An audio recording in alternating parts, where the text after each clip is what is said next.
Oke, kabari saya lagi ya kalau novelnya sudah terbit. Iya, sama-sama.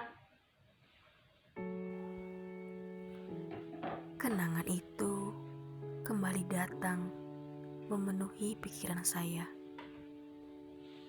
Seseorang yang masih menjadi bagian terindah dalam hidup, mengajarkan saya tentang arti kesetiaan. Saya telah menuliskan kisahnya dalam catatan, sehingga jejak tentangnya tidak hilang. Meski duka yang menjadi realita, tetap saya akan membacakan ulang kisahnya. Saya ingin memberitahukan pada dunia bahwa dia pernah mencintai saya.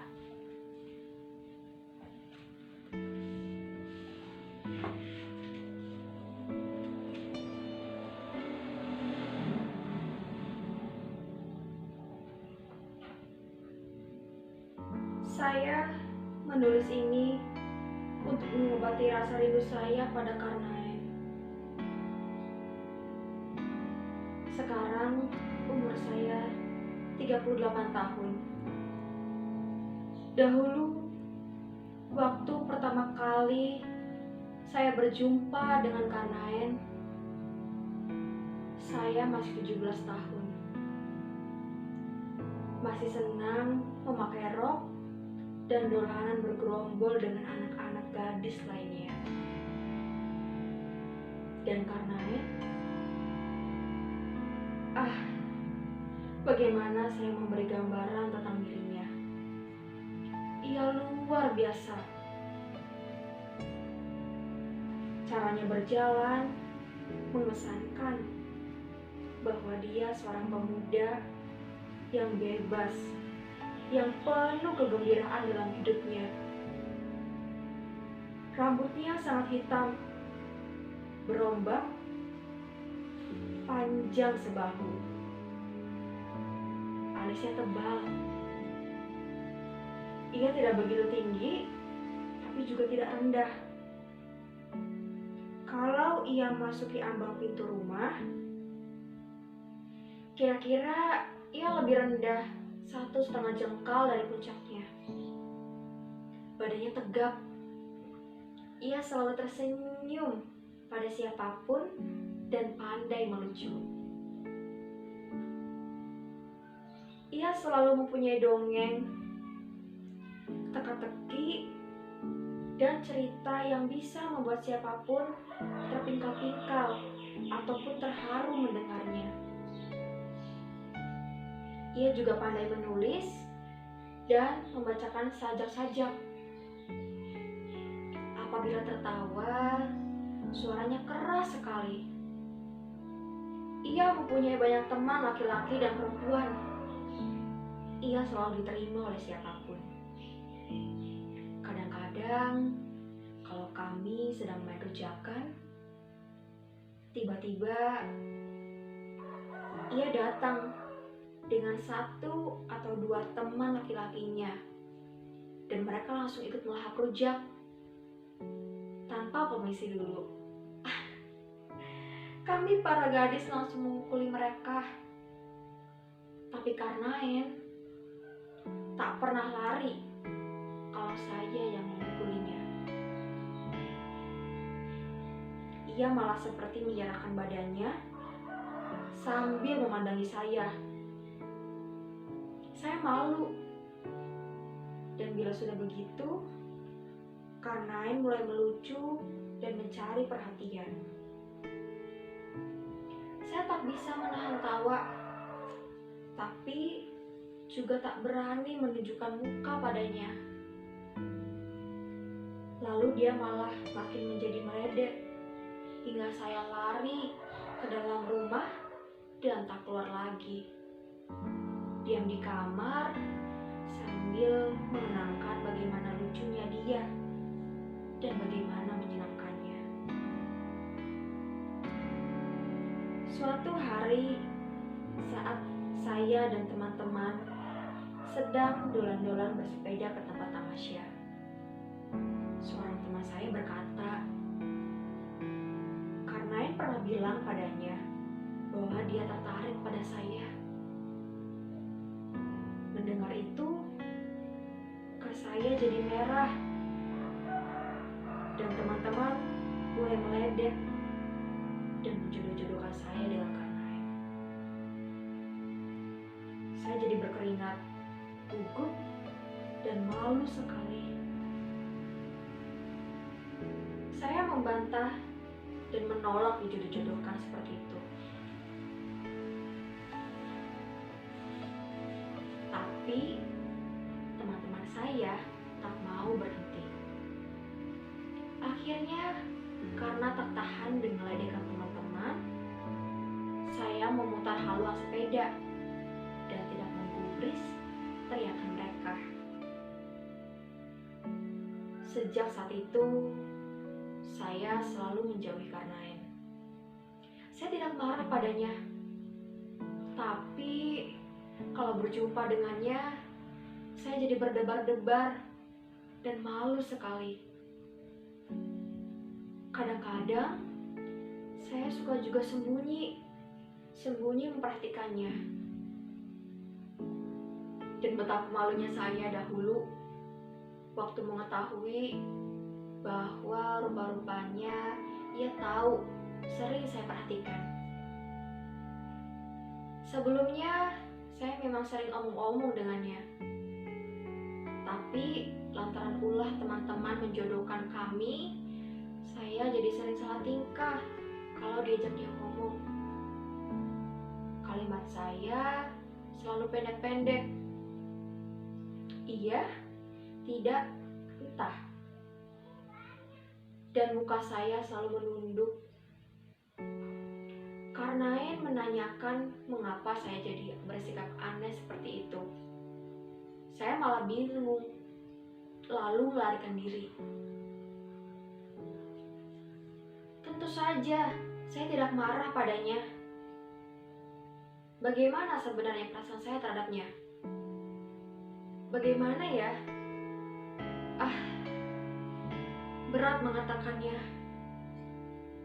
Sukar untuk menerangkan dengan tepat. Saya bingung.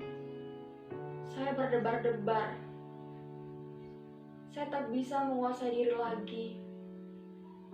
Dan saya tak bisa mengatakan itu kepadanya. Saya hanya bisa lari.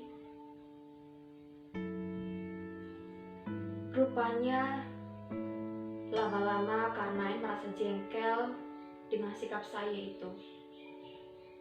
Ia pun lalu tak pernah mendekati saya lagi. Kalau kebetulan ia berada di antara saya dan kawan-kawan, ia tak memperhatikan saya lagi. Ia selalu bercanda dengan gadis-gadis lain, terutama dengan si Endang.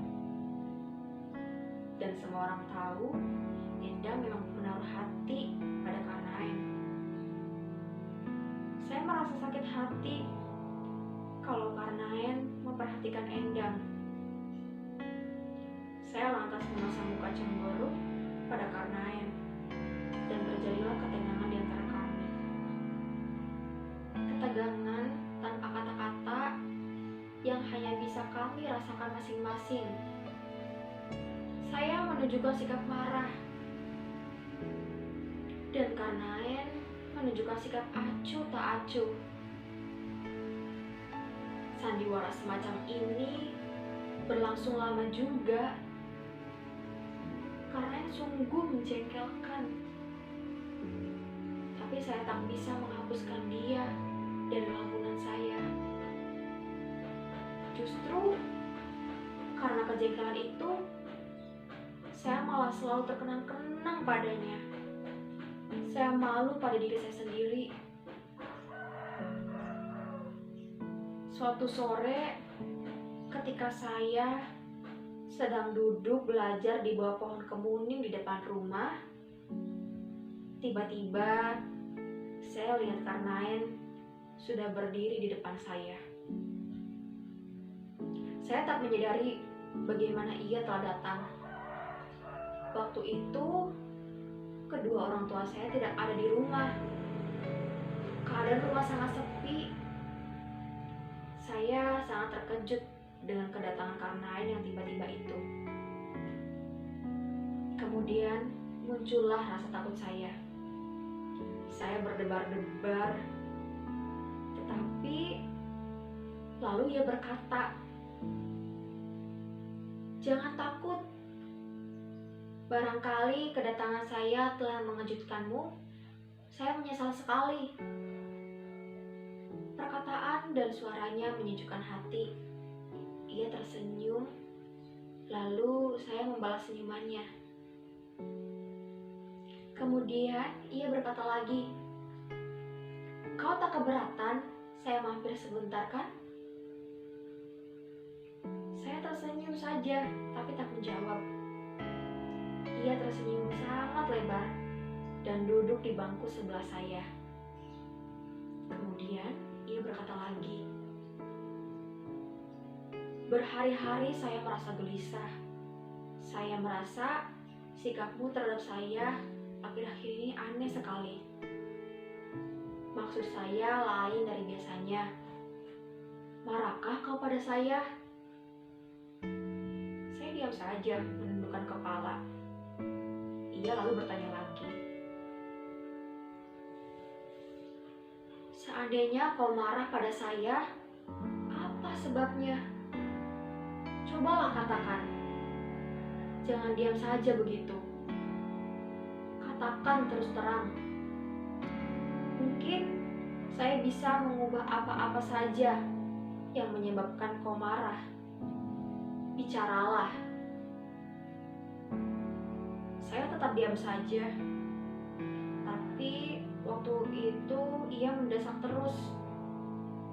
Saya pun menjawab dengan suara yang sangat seret, "Saya tidak marah kok." Kemudian ia bertanya lagi, "Apa artinya segala kelakuan saya yang ganjil itu? Bagaimana saya bisa menerangkan hal itu padanya? Sedangkan saya sendiri bingung. Mengapa saya jadi bersikap aneh seperti itu?"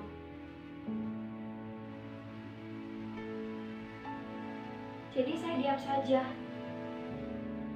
Ia tak henti-hentinya bertanya tentang hal itu. Bahkan ia juga bertanya, apakah saya telah membencinya? Atas pertanyaan itu, saya tidak menjawab apa-apa. Saya hanya memandang kepadanya dengan pandangan yang menunjukkan bahwa saya tidak benci kepadanya.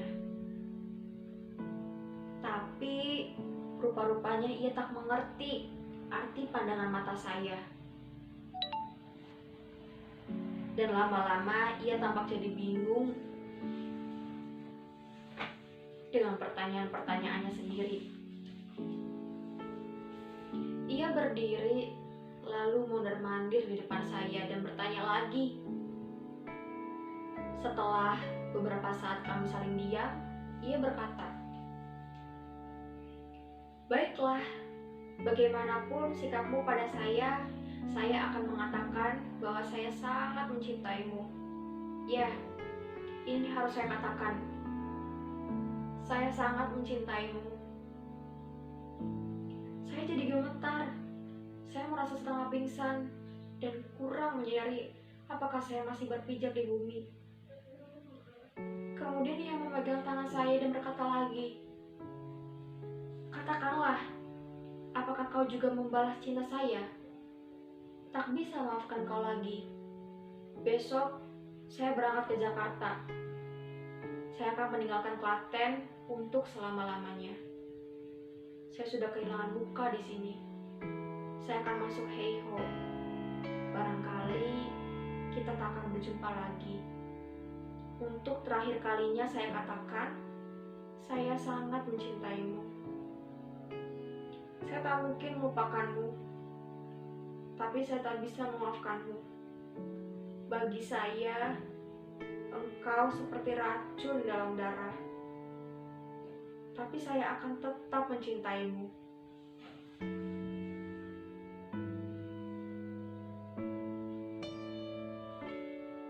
Sesudah kalimat terakhir itu, dia terus pergi begitu saja. Semua kata-katanya saya dengarkan, seakan ada sebilah pisau yang tertancap di dada saya. Saya ingin berlutut dan mencium kakinya, tapi tak kuasa. Saya linglung, saya menangis, dan saya merasa remuk di dalam. Waktu ia pergi, saya hampir tak kuasa berdiri lagi. Saya tak bisa melihat dengan jelas sosok tubuhnya ketika ia berlalu meninggalkan saya. Penglihatan saya tertutup oleh genangan air mata. Sebuah pemandangan yang samar memisahkan saya daripadanya. Hari itu, saya tak sanggup pergi ke sekolah. Tuti menjenguk saya. Saya ceritakan semua pada Tuti bahwa Karnaen telah salah menyangka. Dan Tuti sekali lagi meyakinkan pada saya bahwa saya tak boleh putus asa. Esoknya, Karnaen tetap pergi ke Jakarta. Tuti telah berusaha menjelaskan pada Karnaen apa yang menyebabkan dia salah paham. Saya mencintainya, sangat mencintainya. Tapi sebuah tenaga yang gaib menyebabkan saya tidak mampu mengucapkannya. Saya sangat lemah. Saya tak bisa melupakan Karnaen. Ia telah menyumpahkan cinta yang ikhlas dan suci. Saya pun dalam hati telah menyumpahkan cinta dan kesetiaan untuknya. Saya akan menantinya. Entah kapan ia akan kembali, saya akan tetap menantinya. Saya akan tunjukkan, meskipun saya tak bisa mengucapkan cinta kepadanya. Saya akan menantinya, terus menanti. Lalu datanglah kabar bahwa Karnaen telah masuk Heiho dan dikirim ke Burma selama dan pulang dalam wujud jenazah. Karnaen gugur di Burma, tapi saya akan tetap menjadi miliknya. Apakah ia pulang dalam keadaan sehat, cacat, atau mati, ia tetap kekasih saya. Dan sebagaimana bumi yang hanya mengenal satu matahari, hati saya pun, usaha kedua orang tua saya untuk mengawinkan saya selalu saya tolak. Di dalam hati, saya merasa telah menjadi istri Karnaen. Saya sangat patuh, bakti, dan setia kepadanya. Seorang istri yang baik selalu membuatkan makanan yang enak-enak untuk suaminya. Menjahitkan sapu tangan yang bagus untuk suaminya.